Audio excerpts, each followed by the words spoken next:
네, 공인회계사회가 추천한 각 분야 전문 공인회계사들이 전해드립니다. 세금을 줄여주는 솔루션 코너, 절세미남, 절세미녀.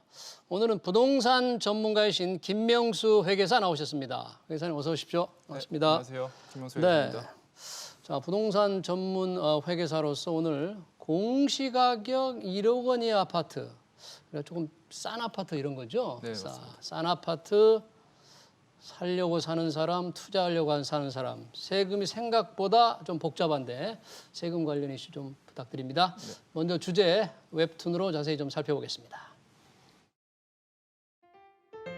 나대리 얘기 들었어? 세무팀의 신대리 말이야.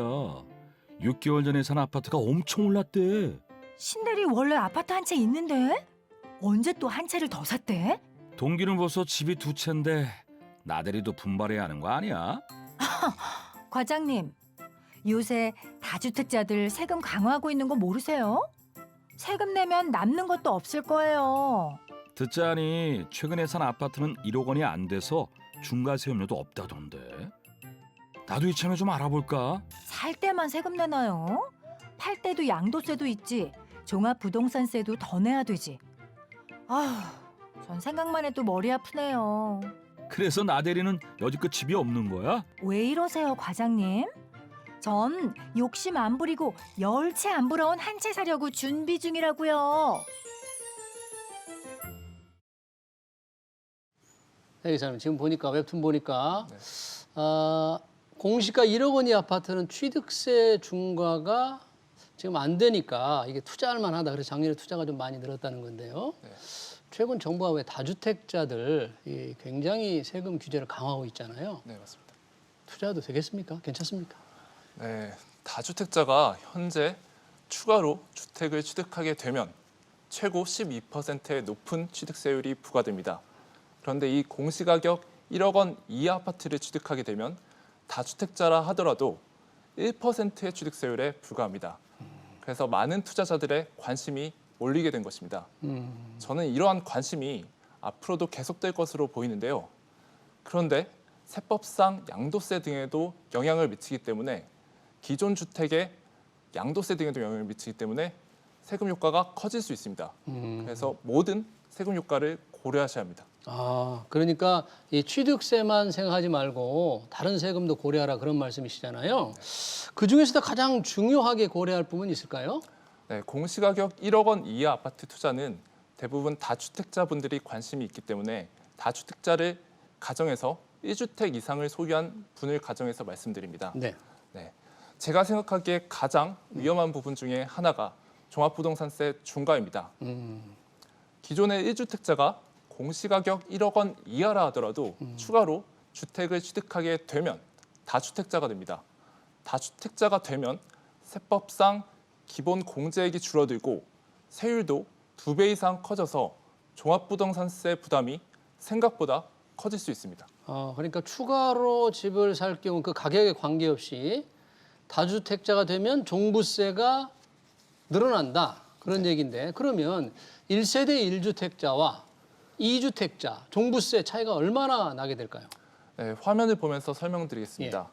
네, 지금 보시는 표는 서울의 공시가격 14억 원인 아파트 한 채를 보유하고 있는 투자자가 추가로 공시가격 1억 원짜리 주택을 구매했을 때 종합부동산세 변동을 나타낸 표입니다. 그런데 보시는 바와 같이 산출세액이 180만 원에서 1,500만 원으로 매우 크게 상승한 것을 보실 수 있는데요. 이렇게 크게 상승하게 된 이유는 앞서 말씀드린 바와 같이 1주택자가 다주택자가 되어 기본적으로 공제해주는 금액이 줄어들고 세율도 2배 이상 높아졌기 때문입니다. 그래서 투자하시기 전에 이런 종합부동산세 증감 효과를 반드시 먼저 체크하셔야 합니다. 보니까 이 종부세 차이가 생각보다 많아요. 그러니까 취득세 혜택을 본다고 해서 이렇게 함부로 살 수 있는 것 같지는 않은데 아파트를 취득하더라도 중과가 되는 경우 있잖아요. 똑같은 공시가격 1억 원 이하 하더라도 취득세가 또 중과되는 경우 있다면서요. 어떤 경우예요? 네, 정비구역으로 지정된 지역 내에 주택을 취득하게 되면 다주택자라 하더라도 취득세가 중과됩니다.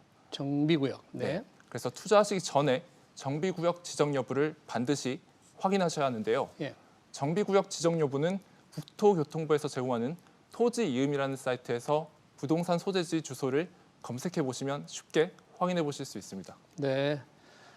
국토부의 토지 이음을 통해서 정비구역 여부를 확인하라 그런 얘기죠. 네. 자, 공시가격 1억 원 이하 집을 살 때 방금 얘기한 이제 취득세 말씀해 주셨고 보유할 때 종부세 이제 설명을 잘 해주셨는데 팔 때도 세금이 있잖아요. 그때 네. 세금 주의할 점은 어떤 게 있습니까?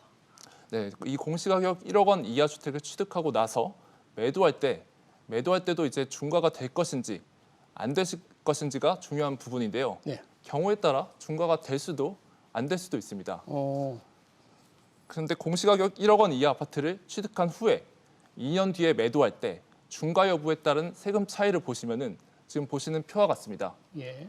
지금 표를 보시면은 중과 여부에 따라 무려 2,200만 원의 세금 차이가 발생하는 것을 보실 수 있는데요. 예.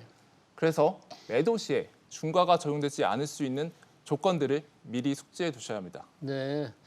중과되는 거 기본세율 지금 세금 차이가 굉장히 큰데 그러면 중과세율을 적용받지 않으려면 말씀하신 어떤 조건이 필요한가요? 네, 다주택자가 공시가격 1억 원 이하 아파트를 매도할 때 중과를 적용받지 않으려면 세 가지 조건 중에 어느 하나에만이라도 해당하면 됩니다. 네. 그 세 가지 조건은 예. 첫 번째로 매도할 때 매도 시점에 비조정 대상 지역 내에 소재해 있다면 중과 대상에서 제외됩니다. 그리고 두 번째로 예.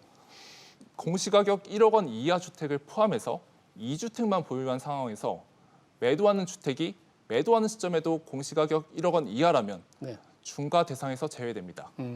그리고 마지막으로 수도권, 광역시, 특별자치시 외에 소재하거나 군, 읍, 면 지역에 소재하면서 공시가격이 3억 원 이하인 주택을 제외하고 1주택만 보유한 상황이면은 중과 대상에서 제외됩니다. 그러니까 중과 대상 보니까 이제 여러 가지 조건이 있는데 매도할 때 매도 시점에 상황이 굉장히 중요한 것 같네요. 네, 맞습니다. 이러한 모든 기준이 매도 시점 기준입니다. 그래서 취득할 때는 공시가격 1억 원 이하라서 취득세 중과에서 제외됐더라도 매도할 때 조정 대상 지역으로 변경되었거나 아니면 공시가격이 일정 금액을 넘어버려서 중과가 될 수 있는 위험이 발생합니다. 그렇군요. 네. 그러면 공시가격 1억 원 이하 아파트를 팔고 나면 그 전에 갖고 있던 집의 양도세는 1주택 기준으로 되는 건 언제 기준으로 되는 거예요? 네, 기존 주택에도 예. 영향을 미치는데요. 예. 네, 공시가격 1억 원 주택을 취득해서 2주택자가 되었다가 예. 1주택자가 되면은 그때부터 다시 추가로 2년을 거주해야 양도세 비과세를 받으실 수 있습니다. 2년. 그러니까 집을 팔고 나서 그때부터 2년 보유를 해야 된다 그런 얘기네요. 2년 거주를 해야 된다. 네, 맞습니다. 그 전에 산 시점에 관계없이 맞습니다. 팔고 난 이후 이 공시가격 1억 원 이하 저가 아파트라고 해서 투자할 때 신경을 좀 많이 써야 될 텐데 여러 가지 주의할 점이 많네요. 혹시 뭐 돈 벌 욕심에 투자하려다가 세금만 더 낼 수도 있겠어요. 네, 제가 주의해야 할 점 위주로 말씀드려서 그렇게 느끼실 수 있는데요. 예. 네, 이런 위험에서 조금이라도 벗어나 투자하고 싶은 분들은 법인을 통한 단기 매도의 방법도 고려해 보시기 바랍니다. 법인을 통한 매도? 그 무슨 뜻이죠? 어떻게 한다는 건가요? 네, 본인이 예. 법인을 설립해서 법인의 주주가 돼서 법인이 아파트를 취득하고 법인이 아파트를 매도하는 투자 전략입니다. 이러한 투자 방식은 법인은 별도의 인격을 존재하기 때문에 본인의 주택수와 분리됩니다. 그래서 다주택자가 되는 것을 피하실 수가 있는 것이죠. 또한 세율 면에서도 장점이 있습니다. 개인의 경우에는 취득 후 1년 이내 매도 시 지방소득세 포함해서 최고 77%의 양도세율이 부과됩니다. 예. 그런데 법인은 과세표준 2억 원까지는 예. 33% 세율에 불과합니다. 네. 그런데 법인이 유리하다고 하는데 법인으로 투자하는 경우에 단기에 매도를 해야 하는 이유는 무엇인가요? 네, 법인 투자 시 단기에 매도해야 하는 이유는 예. 바로 종합부동산세 때문인데요. 네, 법인은 개인과 달리 종합부동산세 계산 시에 기본적으로 공제해주는 금액이 전혀 없습니다. 네, 또한 세율도 개인보다 높은 세율로 단일 세율이 부과돼서 종합부동산세 부담이 매우 커질 수 있습니다. 그런데 종합부동산세 과세 기준일이 예. 매년 6월 1일이기 때문에 매년 6월 1일에 법인으로 주택을 보유하는 것을 피하시는 단기 투자의 방식이 유리하실 수 있는 것입니다. 네, 6월 1일이 종부세 기준일이니까 좀 주의해야 된다. 네. 그런데 작년에 왜 정부에서 이렇게 법인을 통한 주택 투자 집중 조사하겠다고 밝혔잖아요. 네. 법인 주택 투자 문제 없을까요? 네, 사실 이미 국회에 이 법인으로 주택을 투자할 때 세율을 높이는 방안이 제출되어 있습니다. 이 법안이 통과된다면 법인으로 주택 투자할 때의 장점이 상당히 감소할 수 있기 때문에 향후 개정세법에도 주의하실 필요가 있습니다. 그렇군요. 법이 지금 국회에 있으니까 이 법이 통과되면 투자에 많은 영향을 미친다. 네. 자, 오늘 말씀해 주신 공시가 1억 원이 아파트 투자할 때 그에 따른 세금 관련 문제 좀 정리 좀 해주실까요?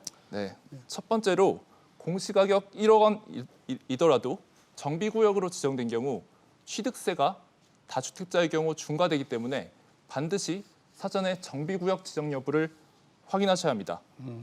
두 번째로 조정대상 지역에 투자하는 경우 중과세율 등이 적용돼서 기존 대비 종부세가 많이 증가하게 되지는 않는지 확인해 보시기 바랍니다.